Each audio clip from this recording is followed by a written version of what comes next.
So, David, the U.S. women's team won the World Cup again.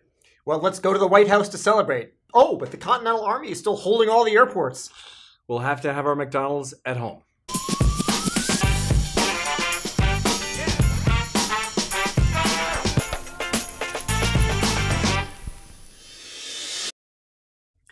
Welcome to CareTalk, your monthly home for incisive debate about healthcare business and policy.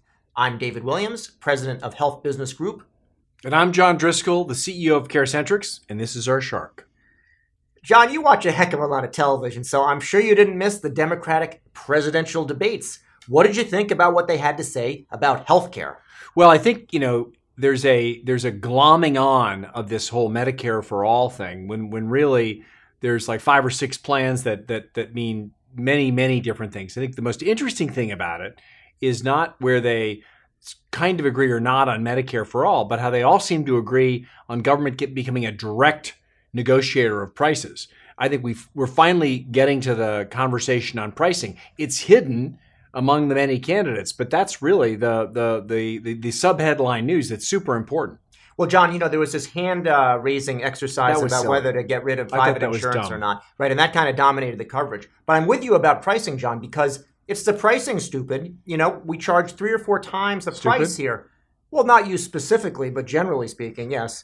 And that's the problem. Utilization is not higher in the U.S. than it is even in Canada or in Europe, but the prices are higher, and therefore the budget impact is much higher, and government should regulate prices, John. You're partially right. I mean, Okay. Government has to get involved in pricing because the market has proven that it's failed in dealing with that. No one's going to I don't see anyone successfully getting elected or getting through Congress the end of private health insurance. But we have to deal with this pricing issue because it's burdening the entire country. But don't miss the utilization problem. We've got way too much utilization in the wrong areas of healthcare, hospitals and nursing homes, and not enough keeping people healthy and allowing them to heal and age at home. Well, you always want to have it both ways, John, so I'll let you have it. I just want the facts to be part of the conversation. All right, John. So listen, you always tell me the South is going to rise again. And no, I don't. And related to big field of Democratic candidates, obscure governors, Arkansas is one of those places. So, you know what they're up to now? What? Medicaid not for all, but rather only for those who are going to work for it. What are the results of the Medicaid work requirement program in Arkansas? Tell us. Well, it's not just Arkansas. Medicaid work requirements don't work. The bottom line is they are tied to sort of this notion of the listless poor somehow taking advantage of government programs. It's a lie. I mean, every study has shown, because we've tried this before, that more work requirements means less access of the working poor to health care coverage. It's simply a way to cap and reduce health care costs and to demonize the poor. I mean, nearly 100% of those able-bodied people who aren't caring for a sick relative or a young child and are physically capable of work are already working, who are accessing public assistance. All this does is reduce the number of people who are able-bodied workers who would otherwise qualify from actually getting access to the benefits they deserve. It's a silly provision. John, a federal judge agreed with you and struck the thing down. One of the things they noted was that the federal judge. I would strike it down. I would strike you with a shark bite. But John, they struck it down because one of the things that was required was to log on to this online portal, which, first of all, 20% of the folks didn't have access to. And by the way, in Arkansas, I guess the websites closed at 9 p.m. So they shut the thing down at 9 o'clock at night. Kind of nuts. So I think we're together with this one, John. The work requirement, bad idea. Glad it was struck down. But the Trump administration is trying it in a bunch of other states too. Well, it's a bad idea, and economists on the left and the right agree that it's simply a way to reduce access. And by the way, when that access is reduced, we still pay for those bills.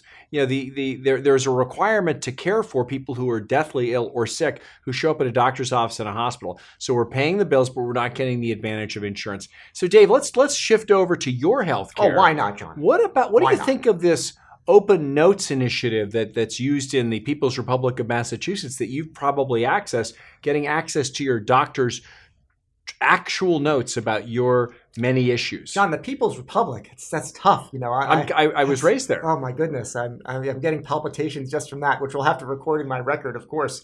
But John, the OpenNotes program started at Beth Israel, as you rightly point out, in the fine city of Boston. And Great hospital. it gives the patient the opportunity to read the actual clinical note that the doctor writes. Now, you know, when you're in a doctor's office, you can't really take all the notes of what they're saying, or let's say you have this or that, and you can't really remember exactly what it is. So this is a good way for a patient to be more engaged, log into the portal, look at the test results, look at the visits, look at the medication records, and then see the narrative from the doctor. So I read my notes, and I read those from my kids as well. I think it's a good idea, John. Well, I think this is one where we agree, although you seem to be more enthusiastic about logging into portals than I think anyone else, any other normal person would. I love it. And they're open after 9 in Massachusetts, But I think too. the other point that's super important to think about is, you know, everyone comes into healthcare system, no matter where they are in society, vulnerable. And often it's very hard in the stress of being in that doctor's office visit with all the different languages and the back and forth and the casual inhumanity of a lot of interactions in healthcare to take the time to actually digest it or write everything down. I think it's super powerful as a way to humanize care and connect the patient to the caregiver and the caregiving experience and give them time to digest the often complex stuff that's happening to you when you're vulnerable in that situation, even if you're the caregiver versus the patient. I think we both agree that that's something that should be required access for every patient in America and in every hospital and doctor's office. I think it's terrific. John, one of the things I think we'll see also is with people having their smartphones, it's already occurring to actually, you know, tape or videotape the visit as well, which of course won't give you the physician perspective on it, but I think you'll see much more use of those, much more capture of what goes on in that appointment. But what's the value of that versus the OpenNotes? I think you get it faster, and you can hear specifically what was relayed, and you can rehearse to see if your own questions were what you were looking to It's ask. interesting. Do you think that's going to change the way doctors care for patients if they think they're on camera? Probably. It will, although they don't necessarily know what's going on. I think the open notes gets them to actually write things carefully and objectively, so they don't say, hey, Fatso came in here again, got him out as quickly as possible. Let's skip over. So what about doctors in primary care? I gather that they're having a harder and harder time actually recruiting doctors to do primary care. John, we have a lot of specialists in this country and a lot of subspecialists, and now I've heard subspecialists. And a record low. Get to the point. Yeah, so there's not many doctors going into primary care. And primary care is a really important place for doctors to go because that's the front door to the healthcare system. Somebody comes in, needs to be diagnosed, needs to be sent down the right path. And if you don't have a skilled physician with the diagnostic skills and the communication skills and so on, you're in big trouble, and you'll get to the wrong subspecialist. I think the primary care doctor shouldn't be the only door to the healthcare system. There's one of the things that the healthcare system in America fails is being really convenient and consumer oriented. If you've got a kid with an earache or a particular condition, a nurse practitioner who's accessible right then to what you need can handle what you need. Can handle that access and diagnostic. We're at the age of getting lots of augmented intelligence to support those diagnostic tools. We've got advanced practice clinicians, and we don't have enough primary care docs. And frankly, I think we should make self-service more accessible. I would think that the primary care doctors, particularly at a time when they're burning out from administrivia, should really be focused on the chronically ill. I think that a future better healthcare system would have primary care doctors where those skills are most appropriate, but leverage all the other ways we can leverage that knowledge so that people can practice at the top of their license and get people the care they need when they want it and not have to be on that long waiting list for your perfect primary care doctor. All right, John. Well, I sometimes think about the primary care doctor as the lettuce picker of the 21st century. Underpaid, underappreciated, a job filled by immigrants who can't find anything else to do. But I love your utopian vision of primary care, and I love it so much, John, that I'm now warmed up for the lightning round, and I hope you are too. I am. Let's go. So, David, how was your Cape Cod vacation? Did you avoid the dreaded shark? John, the great white shark is actually a real factor on the Cape. There was a fatality last year, and there were 2 shark bites earlier in the season. I actually got something that's much more common and more dangerous, which is tick bite. So instead of the great white, I get the great black tick.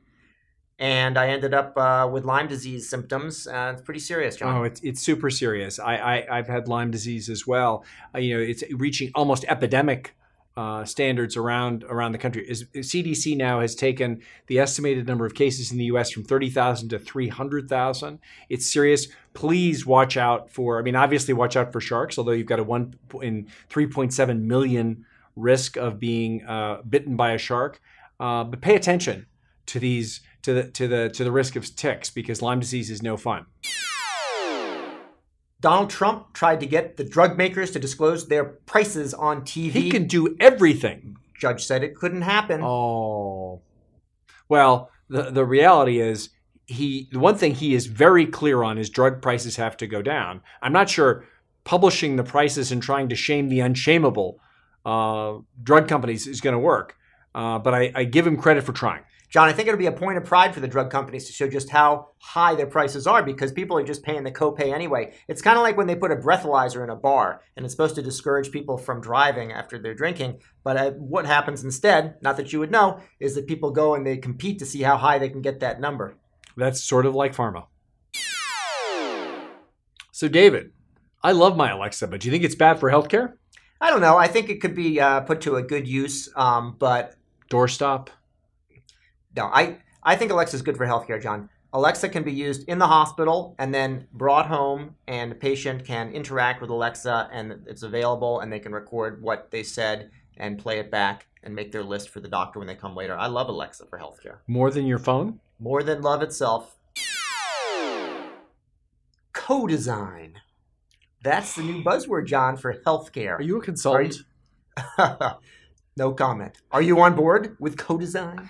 Come on. Co-design, the whole premise here is that healthcare is kind of screwed up and it needs more design around co-designing with patients. Of course it does. But everything in healthcare needs to be more consumer friendly. Co-design is just an expensive word for getting things right with regard to the patient and the caregiver. Come on. I was just going to say it's another word for customer feedback.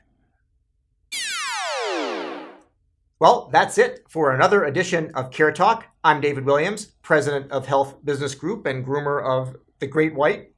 And I'm John Driscoll, the CEO of CareCentrix. Thanks for watching. Hey there, listeners. Want more CareTalk? There's more to be had in our other episodes, so be sure to look for those and subscribe to CareTalk on your favorite service.